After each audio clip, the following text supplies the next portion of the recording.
Bueno, nos metemos en la primera entrevista de esta mañana. Recordarán probablemente ustedes el caso María no se va y la repercusión que tuvo a nivel social este caso. Se están cumpliendo ya 2 años de que la justicia española dispusiera que María Ugarte debiera entregar su hija al padre, hija que estaba aquí en Uruguay, y debiera viajar hacia España.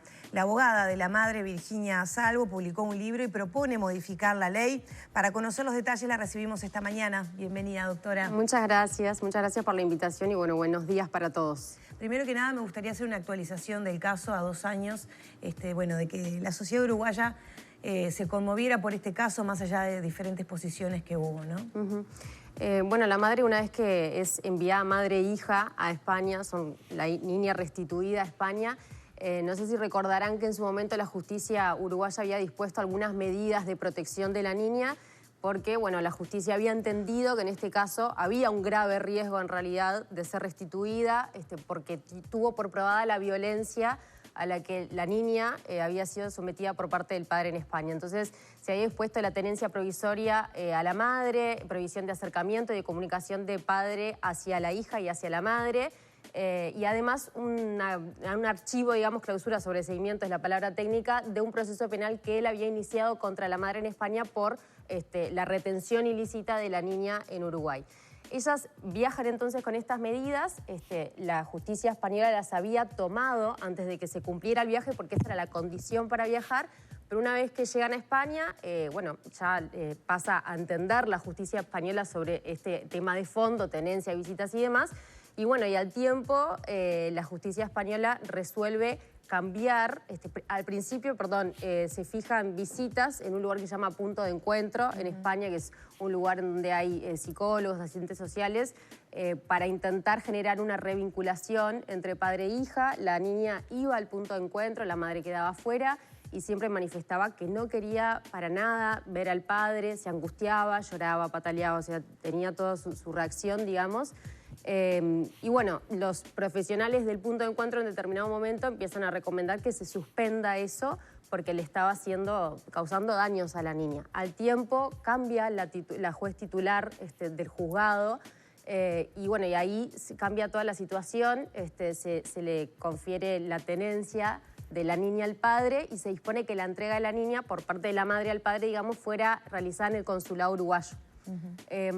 Ahí madre e hija van al consulado y el cónsul, quizás lo recuerden porque bueno, fueron los titulares de aquel momento, decidió que él no iba a cumplir esa entrega.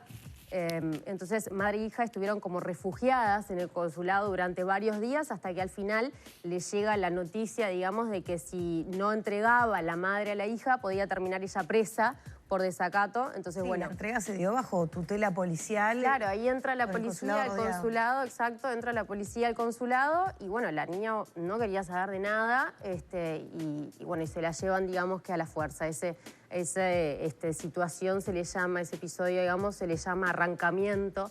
Es como arrancar a la madre a la hija, de los brazos de la madre para entregarla al padre. El padre no la había ido a buscar al consulado.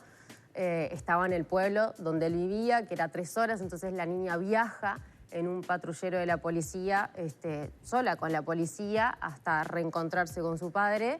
En ese momento la madre no supo más nada durante horas de ella y a partir de ese momento lo que se hace es fijar visitas en Punto de Encuentro, pero ahora para la madre, o sea, la situación inversa. La madre además se domiciliaba, como decía, en otro lugar, no en el pueblo donde estaba el padre, donde habían vivido antes de venir a Uruguay. Entonces, bueno, para ir al Punto de Encuentro tenía que viajar durante 6 horas. Para llegar los sábados de mañana tiene 2 horas de visita y después viajar de nuevo 6 horas de vuelta, ¿no? Eso se desarrolló durante varios meses. Hubo una suspensión también por la pandemia, porque bueno, por la pandemia en determinado momento no funcionaron más los puntos de encuentro. Y bueno, después se reanudaron y estas visitas de Punto de Encuentro tienen una duración de 18 meses, a los 18 meses caducan. Cuando fue a caducar, la madre solicitó de nuevo, digamos, que se fijaran esos puntos de encuentro, pero bueno, no tuvo resolución sobre esa solicitud desde hace 3 meses, entonces ahora hace 3 meses que no ve a la niña. ¿Solo porque está en suspenso o porque se abrió una nueva etapa del proceso? No hay una explicación. Eso habría que preguntarle a los abogados españoles. Yo siempre aclaro que, bueno, en realidad yo El tema en España, lo que sé es más o menos de titulares, porque claro, ya es otro sistema. Ahí está. Y habiendo seguido el caso, conociendo un poco ahora la actualización, es un caso muy triste para la niña, ¿no? Por donde se lo mire. ¿Cuál es la propuesta de cambiar qué leyes? Porque acá estamos hablando de acuerdos internacionales que Uruguay tiene suscripto, que supuestamente velan por los derechos del eslabón más débil, que son los niños y niñas. Tenemos legislación uruguaya y tenemos legislaciones de otros países donde se dan estas situaciones de conflicto. ¿Cuál es la propuesta de cambiar qué? Sí. Eso yo quiero aclarar que toda la investigación que yo hice me despojé, digamos, de lo que fui en su momento, que fui abogada, defensora de la madre, y a mí lo que me interesa es la defensa de los niños, o sea, la protección de los niños, niñas y adolescentes que son parte de estos procesos y que son parte de los procesos judiciales en general, porque hay cosas que yo propongo que en realidad trascienden a los temas de restitución internacional de menores. Pero como tú bien decías, en realidad nosotros no podemos, o es muy difícil en realidad plantear una modificación de los tratados internacionales, ¿no? De parte de Uruguay. Uruguay ratificó determinados tratados internacionales, asumió ciertas obligaciones y esas obligaciones tienen que ser cumplidas. Yo lo que propongo cambiar, que está dentro de nuestro alcance, digamos, y no con mucha dificultad, es una ley procesal interna que se dictó en Uruguay por el Parlamento uruguayo, que regula la estructura procesal aplicable para estos casos. Es decir, cómo tiene que ser el trámite judicial cuando hay una solicitud de restitución internacional que nos llega desde el exterior para resolver si a esos niños tienen que ser restituidos o no. Claro. ¿Cómo funciona ahora? Hay 6 semanas, ¿no? Una vez que llega la notificación. Sí, en realidad, claro, los tratados internacionales establecen un plazo de duración de 6 semanas de estos procesos. También la realidad es que normalmente no duran 6 semanas, sino que duran más. Uruguay es un ejemplo a nivel internacional de la duración de estos procesos, realmente es muy rápido. Los promedios del último año más o menos son 55 días, que para considerar que estamos hablando de procesos que hasta tienen 2 instancias, no hay una instancia de apelación, es un trámite verdaderamente rápido. De todas maneras, lo que indica la comunidad internacional es que este plazo es algo para que los países intenten lograr, pero se entiende que, bueno, que es difícil en la práctica llegar a tramitar todo un proceso de esta naturaleza en solamente 6 semanas, ¿no? Lo que ocurre es que cuando se presenta la solicitud de restitución internacional, el juez tiene 24 horas para dictar su primer decreto en el cual va a ordenar la restitución internacional adoptando algunas medidas cautelares, ¿no? Que son la retención de la documentación de viaje y cierre de fronteras para que los requeridos, digamos, no puedan salir del país. Y se le da traslado de esto a la requerida, se llama, o sea, la demandada, ¿no? En ese juicio, que tendrá 10 días para oponer excepciones a esa sentencia que ya ordena la restitución, ¿no? De principio se ordena la restitución, entonces hay 10 días para oponer excepciones, presentar prueba y demás.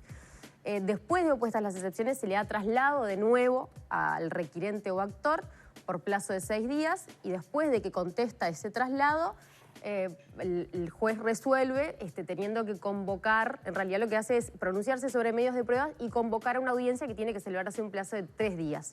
Y se supone que ya en la misma audiencia, al final de la audiencia, o prorrogándolo por 24 horas, se tendrá que dictar sentencia resolviendo si mantiene la decisión inicial de restitución internacional o hace lugar a alguna de las excepciones que se hayan opuesto.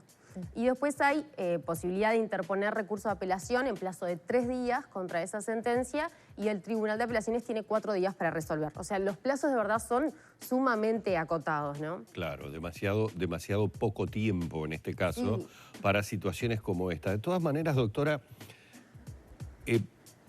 yo le propondría hacer algo fundamentalmente para que la gente entendiera más la situación. Es decir, dar vuelta a esta situación. Hasta ahora hemos tenido, en general creo que en eso coincidimos todos los uruguayos, una posición a favor de la madre por todo lo que conocimos del proceso judicial que se llevó adelante en Uruguay. Tal vez la mayor sorpresa que recibimos desde el punto de vista informativo no fue el tema de que la justicia reclamara el retorno de la madre con la niña, ni las visitas en los puntos de encuentro. Fue el cambio de decisión con respecto a la tenencia. Sí. Para eso tiene que haber una fundamentación jurídica muy poderosa. En cualquier parte del mundo, quitarle la hija a la madre y pasar a una situación exactamente a la inversa, tiene que tener una fundamentación muy importante, porque me imagino que en este caso la madre también debe haber tenido opciones de apelar esa decisión, de continuar, digamos, con un juicio que le permitiera demostrar que la niña, por razones más que obvias, por lo que conocíamos nosotros, tenía que estar con su mamá. ¿Cuál fue la fundamentación jurídica en España que le da la tenencia al padre? O sea, terminamos con una situación absolutamente a la inversa de lo que teníamos aquí en Uruguay. Sí, en realidad uno se sigue cuestionando eso, ¿no? Porque además no es solamente variar la tenencia, sino también la forma, ¿no? Uno pensaría que si en realidad se está poniendo el foco en la niña, en todo caso se hubiese intentado algo progresivo, si se creía que eso era lo mejor para la niña, o sea, variar la tenencia. Pero en este caso se dispone algo abrupto contra la voluntad de la niña, que hasta, como decía, hasta los profesionales de Punto de Encuentro recomendaban otra cosa, ¿no? Tengo entendido que lo que pesa ahí en esa decisión es, primero, justamente el hecho de que la madre hubiese retenido a la niña en Uruguay, ¿no? Ese hecho ilícito, digamos, de retener a la niña contra el consentimiento del padre pesa mucho en la decisión sobre la tenencia. Y lo otro que a mí me parece fundamental es que se descartó absolutamente toda la prueba y hasta las sentencias dictadas por la justicia uruguaya. O sea, no se tuvo nada de lo que había ocurrido acá en consideración. Pericias, las sentencias mismo, digo, porque las mismas sentencias, aunque ordenaron la restitución, tuvieron por probada la violencia, ¿no?, que la niña sufría. Entonces, todo eso fue descartado. Es decir, que esas instancias judiciales de Uruguay directamente no ingresaron, se tomó como hecho grave la salida del país de la madre con su hija y la retención aquí en Uruguay contra la voluntad de su padre, y supongo, imagino que la argumentación es, frente al peligro de que pudiera volver a hacerlo o que pudiera volver a intentar no permitir que la niña tuviera contacto con su padre, es que revierten la situación y la tenencia se la dan al padre. Hay otra cosa que ellos invocan, que es el síndrome de alienación parental, no sé si habrán escuchado alguna vez, que habla de que existía cierta, o ellos entienden que en realidad podría haber habido una manipulación de la madre y eso afectara a la niña a no querer revincularse con el padre. Entonces, invocan ese síndrome que en realidad hace tiempo está prohibido su uso en España y en varios países, porque bueno, era algo que antes se recurría y bueno, se vio que no tiene apoyo científico y bueno, en realidad a ese nivel no puede ocurrir, ¿no? O sea, sí puede existir influencias de repente en los niños de parte de la madre o del padre, lo que fuera, pero no al punto de generar esas reacciones que eran tan genuinas en esta niña, por ejemplo. Y la pregunta es, después de todos estos meses, desde aquella noticia que me acuerdo nosotros la seguimos a través de un periodista español que se interesó mucho en el caso, y recordás, Lore, que íbamos viendo, inclusive vimos las fotografías y la filmación que realizó con su propio celular el periodista del momento que sacaban a la niña, y como tú muy bien decías, es en un patrullero policial conducida supuestamente hasta el pueblo donde se iba a reencontrar con su padre. En todo este tiempo en que estuvo, ahora sí, ya con la tenencia del padre y con las visitas autorizadas a la madre o alguien del entorno de la madre, porque supongo que las visitas no deben ser solo para la mamá, sino para parte de la familia de la madre tendrá posibilidad. Que en realidad la familia de la madre estaba en Uruguay. Ajá, entonces... no tiene familiares allá. Pero ¿hubo constatación de algún daño, ya sea físico, psicológico? Es decir, esa niña que lloraba, que gritaba, que no quería tener contacto con su padre, ¿qué pasó a partir de los meses que empezó a vivir con su papá? Y bueno, eso no se sabe mucho. La madre ha intentado consultar a la pediatra, pero justamente la pediatra también había sido citada como testigo en el proceso en Uruguay, entonces no hay buena vinculación, digamos, entre la madre y ella, y por lo tanto ella no tiene noticias médicas, digamos, de cómo está la niña. Sí, por ejemplo, cuando ha conversado con la niña, que ella ya no verbaliza demasiado en cuanto al relacionamiento con el padre, aparentemente no ha generado un vínculo, sino que viven juntos, pero es como si no tuvieran relación. tampoco tiene la madre noticias de que haya sido víctima de agresiones, abuso, ni nada, ¿no? Eso... Sí, recordemos que todo esto, que fue tal vez lo que nos impactó más en su momento, se inicia por una denuncia clara y concreta de la madre hecha pública por dibujos de la niña que inducían a pensar inclusive en la posibilidad de hasta un abuso sexual. Sí, sí. Igualmente, eso también es un poco lo que yo recojo en el libro, ¿no? Hubo mucha prueba del grave riesgo, ¿no? O sea la violencia o sea incluso el abuso. Si bien, por ejemplo, los peritos, yo siempre recurro a lo que fueron las pericias del Poder Judicial uruguayo, ¿no? Cuando yo hablo de esto, por ejemplo, del síndrome de alienación parental y una manipulación que se invoca desde allá, aparentemente también hay denuncias desde España de que ese tratamiento se da en casi todos los casos en que una madre intenta denunciar un abuso sexual contra el padre. Terminan recurriendo mucho a esa figura para terminar variando la situación, cambiando la tenencia y mandando a las madres a hacer terapia psicológica como si fueran ellas las que están equivocadas. Y en este caso, la madre, por ejemplo, hizo terapia y hace poco le salieron los informes de que ella no tiene ninguna patología. Con lo cual, creo que lo leí en la entrevista que salió El País, en El País el domingo. Se hablaba de una personalidad manipuladora, claro, ¿no? Justamente por eso. Y ella misma decía que cuando leyó esa entrevista y vio que los profesionales siguen diciendo que ella no tiene patologías, no ha manipulado, porque acá también fue algo que se les consultó a los peritos de Uruguay, si podía haber una influencia de la madre en el discurso de la niña, una manipulación, y los peritos uruguayos del Poder Judicial, ¿no? Que por eso digo siempre remarcar la independencia, la trayectoria y la experiencia, decían que no había manipulación porque la niña había manifestado todo lo que había manifestado en una sola sesión de 40 minutos a través del juego, ¿no? En una forma muy espontánea y muy genuina.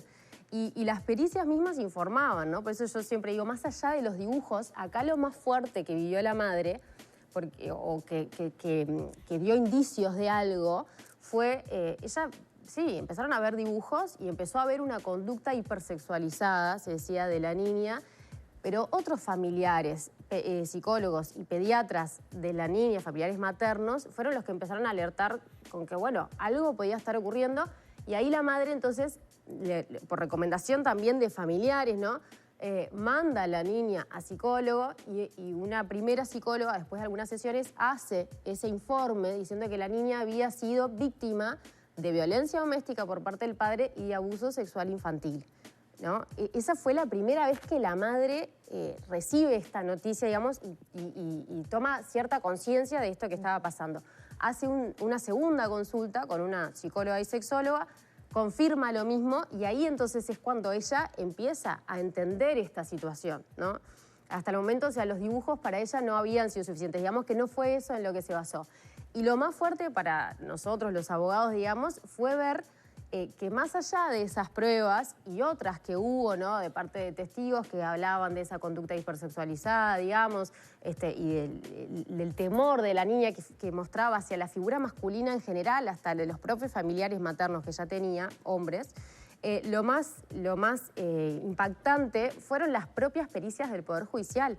La pericia esta de la psicóloga del Instituto Técnico Forense decía que la niña vivía al padre como una figura hostil, agresiva, distante, que le tenía terror, que veía en la madre su refugio, que en la sesión que tuvieron jugaba a una persecución, ¿no? Ella hacía un juego que representaba una persecución del padre hacia madre e hija, y que incluso cuando se profundizaba sobre el padre, la niña se hacía caca, ¿no? Entonces tenía que salir, perdón que le digo así, pero en realidad es la expresión más clara, ¿no? La niña tenía que cortar la sesión para salir, ir al baño y volver. A la tercera vez que le pasa eso al perito dice, yo no voy a seguir con esta sesión porque le estoy causando mucho daño a la niña. Entonces ella recomienda que a la justicia uruguaya permitir la permanencia de la niña en Uruguay para poder recuperarse de todo lo que habían sufrido en España y bueno, tomar distancia, ¿no?, en un ambiente continente estable y demás. Por eso yo, a raíz de eso, ¿no?, yo después me preguntaba, ¿hay algo que podamos cambiar dentro de nuestro sistema para que en una situación así, donde los peritos informan, y así como esta, después había una perito asistente social que fue todavía más contundente quizás en algunos aspectos de su informe, a la perito psicóloga se la citó a audiencia a aclarar y ampliar el informe, hizo una ampliación puntualmente sobre si podía haber una influencia en el discurso materno, se dijo que no. La justicia uruguaya reconoció la existencia de violencia, entendió el grave riesgo a la restitución, por eso también dispuso las medidas, ¿no? Pero bueno, también los peritos, y yo a la perito del Instituto Técnico Forense, que es la directora del Instituto Técnico Forense, además con 40 años de experiencia y demás, la entrevisté para hacer esta investigación, a ver si algo habíamos entendido mal, digamos, de lo que ella decía. Y ella insistía con que a esta niña ya el sacarla de donde estaba, en Uruguay, que estaba siendo protegida, que estaba en tratamiento, que tenía distancia del agresor doméstico y demás, estaba recuperándose y necesitaba eso realmente, ¿no? Entonces ya el sacarla de Uruguay ya le estaba causando un daño, ¿no? Imaginemos, bueno, todo lo que podría informar la perito sobre lo que podría llegar a significar esa revinculación forzosa, digamos, con el padre. Pero entonces yo lo que intenté hacer es estudiar esto con la intención de ver si nuestro sistema es garantista para los niños, niñas y adolescentes que pueden ser parte de estos procesos. Y bueno, entiendo que en nuestra legislación interna hay fallas, hay cosas que se pueden mejorar, que creo que las pudimos ver a partir de este caso. Algo que me interesa también es que yo ya no busco, digamos, cuando estudio este caso, ni responsabilizar, ni demonizar a ninguna figura, ningún operador jurídico, ni nada, sino al contrario, bueno, ver qué pudo haber en el sistema que podamos mejorar para que casos futuros no terminen como este. O sea, ¿se podrían ajustar qué aspectos sin interferir, digamos, con los compromisos internacionales que tiene Uruguay? Bueno, como te decía, muchos son legislativos y están dentro de la ley 18.895, que es la que regula el proceso que aplica en estos casos.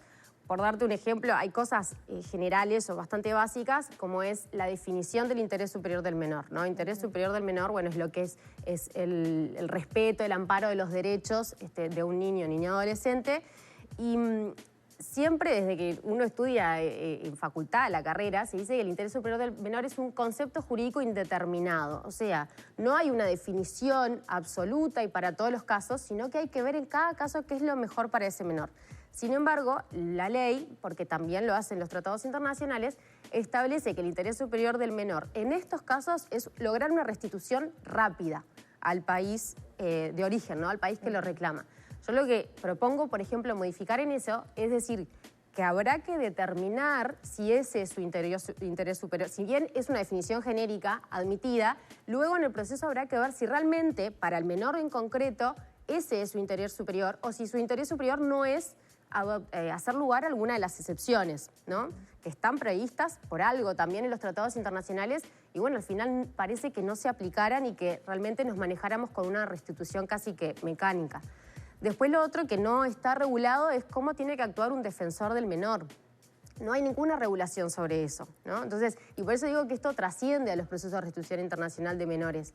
Porque los propios defensores a veces no tienen ni una guía ni una pauta de cómo tienen que actuar para poder defender a los niños, que no es fácil, ¿no? Tampoco el tratamiento con los niños, interpretar qué es lo mejor para ese niño para después lograr defenderlo, ¿no? Entonces, bueno, propongo también establecer ciertas pautas de cómo tiene que ser esa defensa.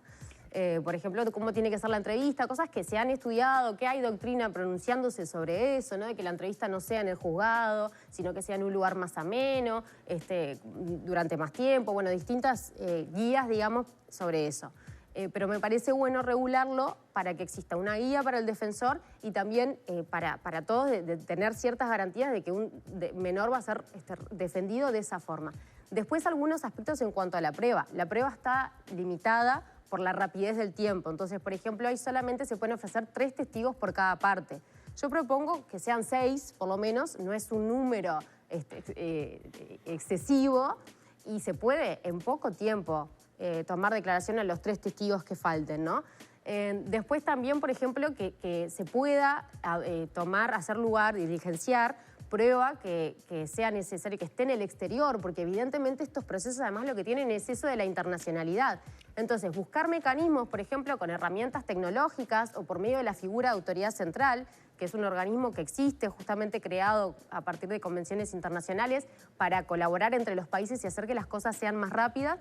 Entonces, por medio de autoridad central, poder diligenciar prueba que esté en el exterior, obtenerla, traerla a Uruguay para contar con esa prueba, ¿no? Porque, ¿qué pasa? Tenemos un sistema en que tenemos, por un lado, la legislación de fondo que establece la regla o principio general es restituir, ¿no? Excepciones muy limitadas y además de aplicación muy estricta. Y por otro lado, la legislación procesal, que es sumamente limitada. Entonces, por el tema de ser muy rápida, terminan desechando prueba. Claro. Entonces, si me desechás pruebas, si yo no me puedo defender, va a aplicar el principio general, siempre. Entonces, por eso yo lo que empecé a ver es que no hay una defensa suficiente para estos niños en estas situaciones en que hay una excepción de grave riesgo. Porque uno también tiene que entender que hay casos en los que lo que conviene para ese menor realmente es restituir y hacerlo rápido, ¿no? Pero bueno, eso también es... Hay muchas más modificaciones que yo propongo. Después hay un artículo, por ejemplo, que dice que aun cuando se compruebe el grave riesgo, si se adoptan medidas de protección, hay que restituir igualmente. Bueno, yo propongo ese artículo o eliminarlo porque termina siendo una sentencia de restitución internacional para todos los casos, o al menos modificarlo y decir que, bueno, habrá que consultar la opinión de los peritos y ver si en realidad restituyendo estamos tomando en cuenta los derechos y lo que es mejor para ese niño o no. Otras cosas, si no hay colaboración del requirente, por ejemplo, para el diligenciamiento de determinadas pruebas, tomarlo como una presunción en contra. Otras cosas similares que no me quiero extender demasiado. Sí, puntapiés que seguramente darán lugar a futuras discusiones, ¿no? Seguro Porque que sí, pero la idea es eso, en realidad es plantear el tema, empezar a discutirlo y entre todos intentar lograr una mejora. Muchas gracias. No, gracias a ustedes. Muchas gracias, doctora. Cerramos por aquí la entrevista con la doctora Virginia Salvo, quien, bueno, luego de defender en este caso a la parte de la madre, elaboró una investigación y terminó, bueno, con este libro a propósito de modificaciones para garantías en los procesos de restitución internacional de menores. Muchas gracias. Gracias a ustedes.